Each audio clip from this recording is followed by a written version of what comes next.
Ngayon po mga kapartner, makakasama na po natin, maya-maya ay pag-usapan natin yung itong People's Initiative. Pero ngayon ay pag-uusapan po natin mga kapartner ang kahandaan ng ating mga reservists, mga officer po natin na dyan po sa First RCDG. Kumusta na po? At makakasama po natin sa ating linya ang ating kaibigan, poging-pogi at magiting na Group Commander ng First RCDG na si Colonel Leopoldo Babante. Sir, good morning po at live na live tayo sa ating programang Balita, Serbisyo at Komentaryo. Muli ito si kapartner Bobby Tormes. Good morning, sir. Magandang umaga, Bobby. Salamat sa pag-imbita mo.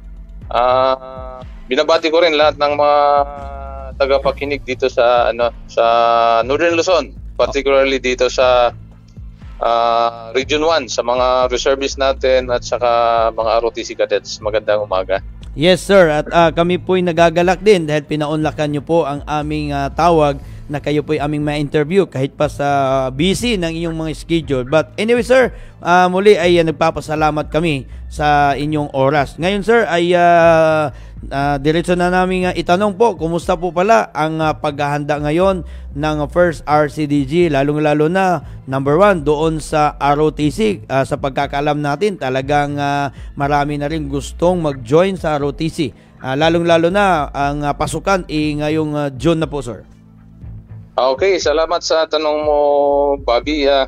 Tungkol sa ROTC implementation natin dito sa Region 1, sa ngayong second semester, mayroon tayong naka-enroll na total na school year 2023 to 2024. Meron tayong 11,700 na enrolled ROTC cadets. Kasama na doon yung basic ROTC at saka advanced ROTC. So dito sa Region 1, mayroon tayong 13 na activated schools, mga ROTC units. At saka mayroon tayong 17 na mga affiliated ROTC units. So yun ang sa ngayon busy tayo dahil sa second semester nasa 5 hanggang 6 na training days na tayo. In preparation na rin dahil malapit na rin silang matapos sa school year ngayon. At magkakaroon din tayo ng evaluation sa mga ROTC units natin. Mayroong evaluation, mayroong competition, yung regional, administrative, annual, tactical inspection. Okay, sir, may tanong ko lang po. Andyan pa ba rin yung kaugalian natin noon na pagdating sa mga ganito sa ROTC, mayroong tactical inspection na competition? Nandyan pa ba din ba? Ina-apply pa ba din natin ngayon hanggang ngayon, sir? Oo, binabalik natin yan ngayon ng RAATI o Regional Administrative Annual Tactical Inspection. Ngayong school year, binalik natin kasi naputol ito nung pandemic. Nung magmula ng 2020, 21, 22, hindi tayo nakapag-conduct dahil doon sa issue ng pandemic. Last year, nagkaroon tayo selective lang. Pero for this year, sa mga activated ROTC units, mayroon tayo. Balik tayo sa competition ng mga ROTC units. So, ano yun, sir? Tapos na ba yan? O meron pang ongoing na tactical inspection dyan ngayon sa First RCDG? Balik, ikakandak pa lang ito, gagawin pa lang ito, naka-schedule ito ngayong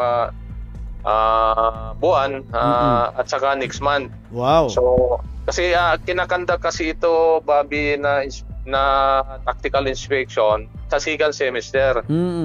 Oo. Yun ang schedule ng tactical inspection. Napakaganda niyan, sir, at ma-cover natin yan para maingganyo naman itong mga kababayan at mga kabataan na mag-join sa ROTC habang hindi pa po ito nagiging requirement sa kanilang pag-aaral. Oo, tama yun. Ngayon hindi pa siya mandatory sa lahat ng mga nag-aaral natin sa kolehiyo. Kaparte pa rin ito ng NSTP program. So yung tatlong component, So isang component dito yung ROTC. Marami ding nag-enroll kahit na hindi pa siya mandatory.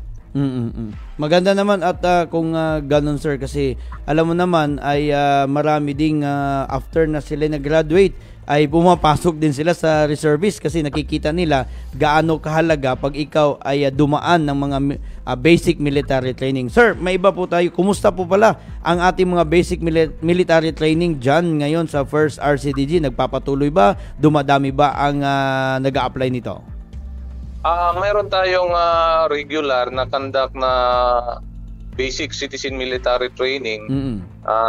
Yearly, mayroon tayong ginagawa para doon sa mga gusto maging reservist na hindi dumaan sa ROTC program. So, yun ang ginagawa natin. So, pero tuloy pa rin ng ng preparation sa training kasi sa mga naman natin, sa mga reservist natin is regular naman yan na meron silang yearly. So, tuloy-tuloy yun na kinakandak natin na mga pagsasanay para sa ating mga reservist. Okay, sir, siguro hindi na ito sa inyo bago, no? Kasi nga meron tayong issue ngayon, attention nga diyan sa West Philippine Sea na kung saan ay dumadami na rin itong mga foreign military like US at may mga Australian pa. So parang nakikita ng ating mga kababayan, baka daw magkakaroon daw ng tensyon at magkakagera. Sir, may tanong ko lang po, gaano kahanda ang ating, number one, dyan po sa Region 1 kasi nandyan po kayo, gaano po kahanda ang ating mga reservists at pati na rin yung mga graduate ng ROTC kung sakasakaling, at wag sana na, pero lang po, kumbaga parang pinaghandaan lang po natin. Gaano po kahanda ang ating mga reservists at ROTC graduate kung sakasakaling mangyari itong sigalot? Kagaya ng binanggit ko kanina, Bobby, ang ating mga reservists natin dito sa Region 1, yung ating mga reserve units, is yearly yan, regular yan na mayroong pagsasanay na ginagawa. So yun lang ang ginagawa natin na preparation. So kahit na yun man ay kabahagi ng disaster response or anumang calamities. So ang focus ng ating opisina, yung mandato natin is i-train yung ating mga reservists para nakahanda sila palagi sa mga eventualities at kasama na doon yung invasion. Yung disaster or kung magkaroon ng rebellion or invasion. Yun lang ang natin, palaging ginagawa natin all year round. Pero sa ngayon, sir, wala bang mga direktiba ang ating Pangulong BBM o kahit si Chief of Staff na ipaghanda ang ating mga reservists at ating mga ROTC graduates? Kasi nagpalabas po ng mensahe ang ating Chief of Staff na kailangan maging handa tayo, lalong-lalo na itong tension sa West Philippine Sea. May tanong po namin, sir, kung meron bang mga direktiba ang ating Pangulo or ang ating Chief of Staff? Nasa mandato natin, Bobby, yung Republic Act 1777 na palaging maganda yung ating citizen armed force o yung ating mga reserve force. So nasa mandato naman natin yan, nasa Republic Act. So yun ang sinusundan namin. Kasama na doon yung mga direktiba galing sa taas. So sabi ko nga kanina is regularly na tuloy-tuloy yung pagsasanay natin. Para sa bang mga eventualities na maaaring mangyari. Medyo naitanong po natin ito, sir, kasi nga sinubaybayan po natin itong nangyayari ngayon sa West Philippine Sea. Alam niyo naman po na talagang umiinit po talaga yung issue diyan, at alam natin kagaya doon sa Ukraine ang talagang ginagamit doon na makipaglaban sa Russia ay yung mga reservists. At siyempre sa atin naman, ayaw natin ng gulo, pero kung sakali man, nais lang din nating malaman kung gaano ka handa ang ating mga reservists, mga kababayan, lalong-lalo na kayo po ang nangunguna diyan sa First RCDG. At sana naman hindi talaga mangyari itong kaguluhan na to. Pero sir, maiba po tayo. Ano po ang mga bagong programa ngayon ang ating mga reservists, ating mga sa ROTC, lalong-lalo na may banta din. Hindi lang invasion, may banta din tayo ditong sa Big One. In fact, nagpalabas nga ang PHIVOLCS na merong banta ng 8.2 magnitude na tatama dito sa Luzon. Yung kasama sinasabi ko kanina na mandato ng reserve force natin is kasama yon yung paghahanda natin pagdating sa disaster assistance na mag-provide ng relief and rescue during disaster or calamities. So mayroon tayong mga programa, kasama na dito yung Office of Civil Defense, at saka yung mga DRRMO, yung mga disaster sa region, at saka sa sa mga provincial at saka municipal. So tuloy-tuloy ang training na may ginagawa tayo na humanitarian disaster response training, kasama na yung mga LGU at saka yung mga DRRMO at OCD.